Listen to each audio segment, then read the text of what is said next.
What up guys, welcome to Chef Vic, and today we're making turkey birria. Let's get down to it. Somos iguales, los hombres y los animales, y aunque muchos no lo crean y no se diga en la calle, por dentro todas las casas están hechas de lo mismo. ¿Para qué seguir peleando? ¿Para qué tanto ego? Alright my friends, so we're going to make turkey birria. So it's a typical traditional way of making turkey birria, of course using goat.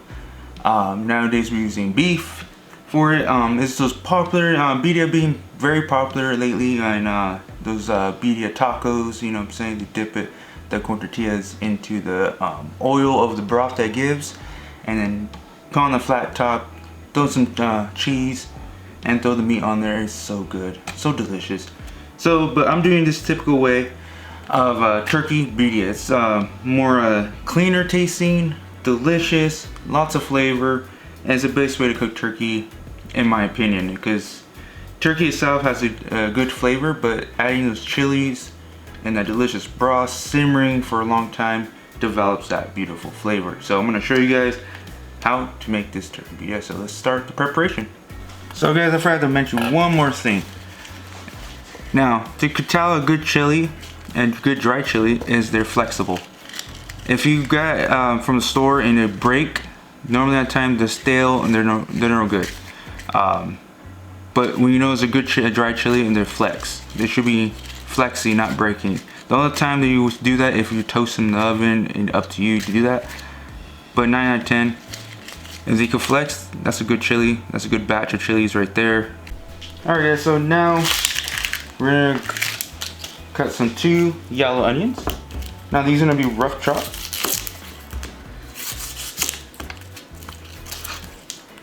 So what I like to do with these onions, because they're mainly, this is for flavor for the broth, and quarter them, like so, and this on the side.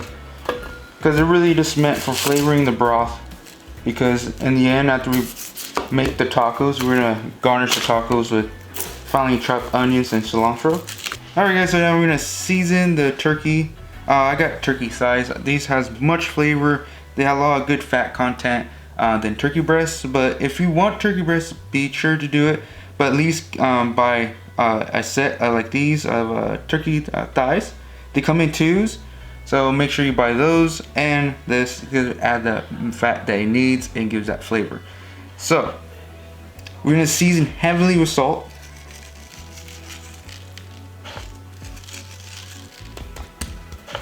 All over. We're keeping the skin. These are bone in as well. It has to be with the bone in because that's what all the flavor is at. Alright guys, so the next step for this turkey birria, it's going to be searing the turkey. Make sure your pot is nice and hot, like so.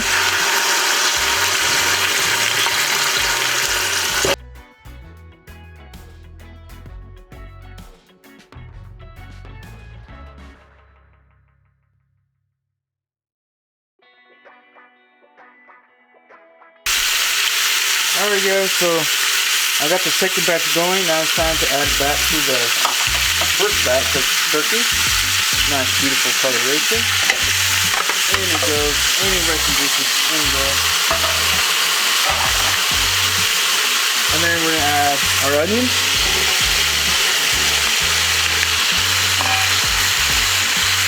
And then we're gonna add our garlic. Roughly about 7 cloves of garlic.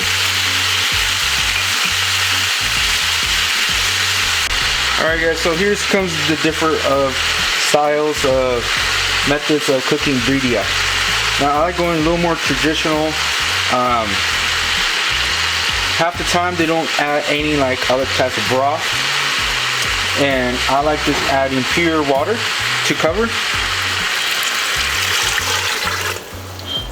Now this comes the reason why I like doing this. One, it keeps it clean, and also it keeps it not clean but like defines the flavor of the turkey. So now you gotta keep in mind there's bones in there, the meats, so all this is gonna simmer and make its own turkey broth with all those onions and garlic and all these aromatics we're gonna add to it.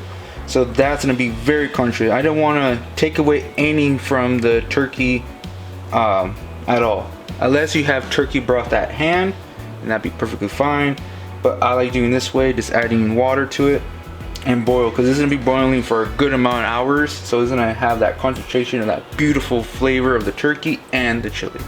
So the total amount of water I put in mine, it'll be 8 cups of water, about 2 quarts, just like that. All right, my friends, so we're gonna toast the chilies before we add it to the turkey. So about medium high heat, get a nice pan, and then we're gonna add our chilies. Now this is very important, especially make Mexican food. Roasting and toasting, like I said, is always the best way to get the best flavors into any kind of Mexican dish and stuff. It's really is very common to roast and toast your chilies, even spices and stuff like that, and that's why it's so flavorful. But this wakes up the chilies. It brings out more of the flavor of the chilies. That's why we toast and roast them on these pans like so. Be careful though, you don't want to burn them. You just want to, how you could tell is the smell. You're gonna start smelling more of the chili, and that's normally an indication of the chilies are pretty much ready and they're on the verge of burning. So once you start smelling the chilies really intensely of the chilies, take them off and just add them to the broth. Alright friends, this is what it looks like.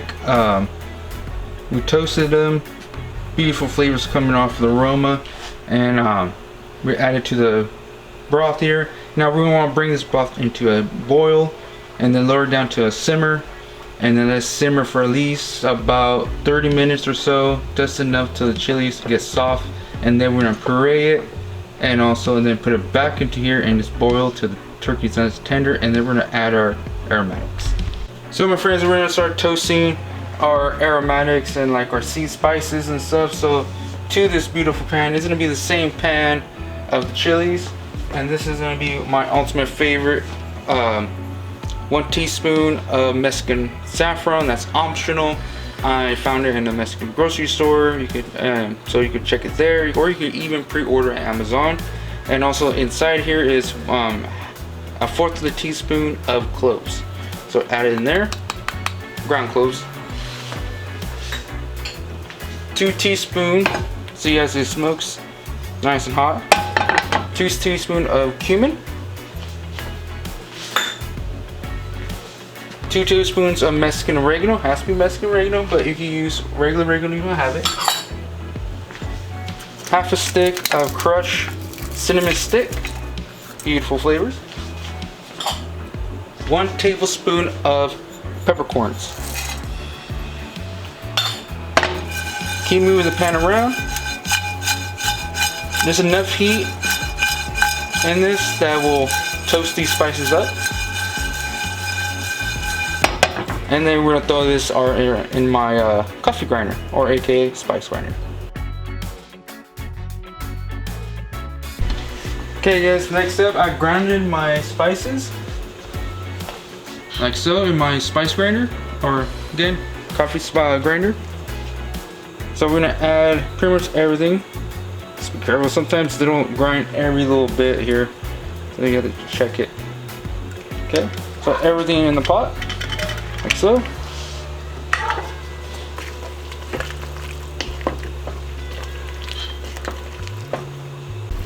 Alright my friends, so now it's time to take the chilies out and add it to the blender. And you can get some of the garlic, some of the onions. That's perfectly fine my friends. That's all flavor right there. Stuff like that. Just pick them out the best you can. You can see they're very soft indeed. Already you can see that beautiful coloration of the chilies already, but it's going to get even more beautiful color once you blend it and really add easily to the thing. Okay friends, I like to strain my sauces, especially with chilies, because sometimes you bite into it and it still has that bits of chili. So I like a smooth texture, so get a nice strainer here. Fill the time, and best way to really speed up the process is get your ladle here. and swirl little small circles. You're gonna notice it comes out very, very easy. So the next step, my friends, will be adding back that beautiful chili in there. And then you're gonna see the magical, beautiful color comes out. Make sure you get every little bit of it. As much as possible. Just like that. Oh man.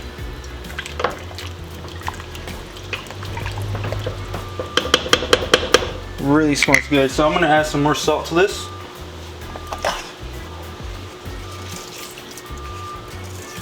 Like so. And then we're gonna do a little gently stir. And the final step into this that really brings out the flavors is for some bay leaves.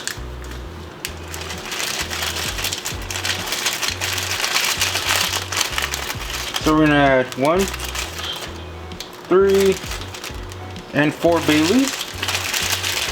Now, my friends, this is very optional. You can get this in most Mexican grocery store, and these are avocado leaves. We're gonna add some of those. It adds a unique flavor to them. Highly recommend trying them. Like so. And it adds a very distinctive flavor to it. It's also the main ingredient for barbacoa. You guys are gonna make that. So it's a very popular dish, leaf to use in Mexican cooking. So the next step, the final step now, is just let it simmer. I'm gonna put a lid on this. Let it simmer until it gets nice and tender. And then put everything up. Alright guys, so now it's time to take the lid off and check it. That means it's nice and tender, it pulls apart, and the broth developed the flavor we need. It only took about 3 hours or so to make, to boil this up. Now what I'm going to do though, before I do anything, I'm going to let this sit for a second and let the meat resorb some of that broth and take off the heat. And then we're going to take the meat off.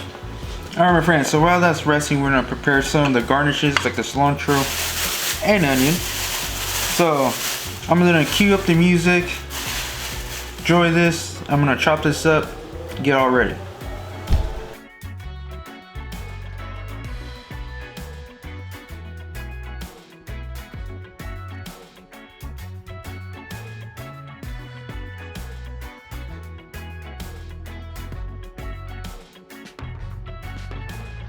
Alright my friends, so I got done chopping my garnishes, lime, cilantro, and onion.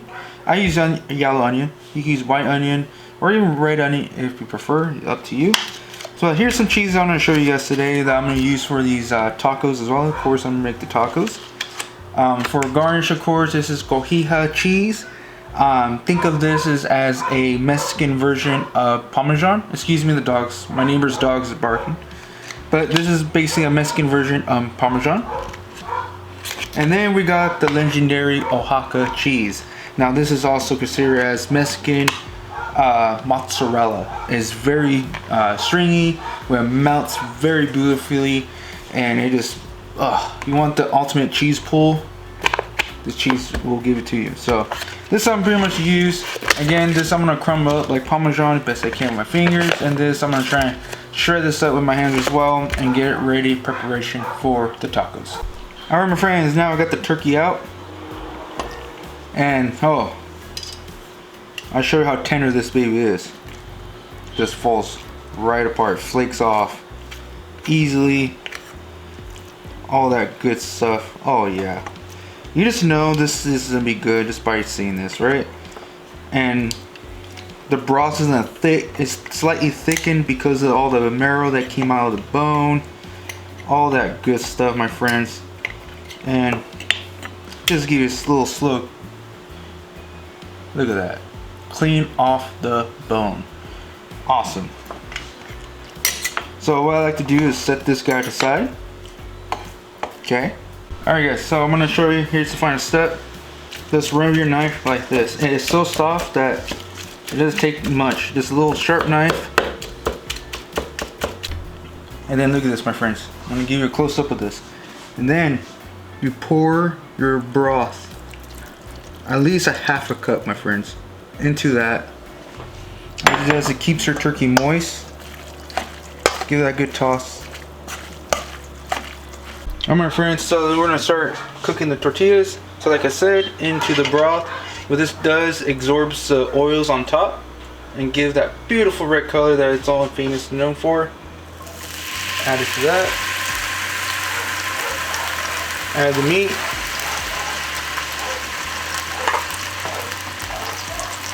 Add the cheese.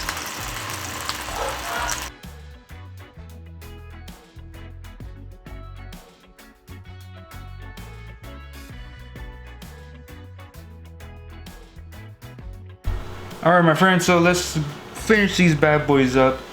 And this is how I like my tacos. I like kind of simple as much as possible, but it's all depends how much kind of times you like. But of course, the good old classic onion. Oh boy, onion in there. Open this bad boy up. The cheese literally sealed it up a little bit. Ah, it burns. A little onion there. Cilantro. Like that. And then make these little stand up a little prettier. Like that. And then a little cojija cheese. This adds a little saltiness too to the dish.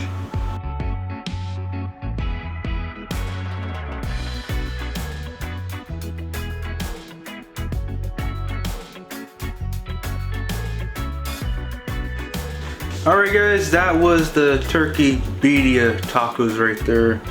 And when I took a bite of those tacos, it was like a moment of peace. It's like, oh, it was delicious, my friend. Highly, highly recommend making this.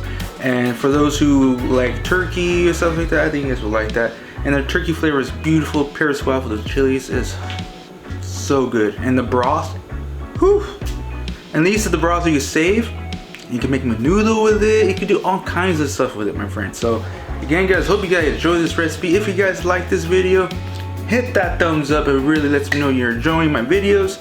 And also hit that subscribe button to help out my channel. And hit the bell so you guys get notified when my new videos are popping up. I'm gonna try and keep pumping these videos up more and more, my friends. And again, guys, thank you. Much love. See you guys next time. Stay safe out there, my friends.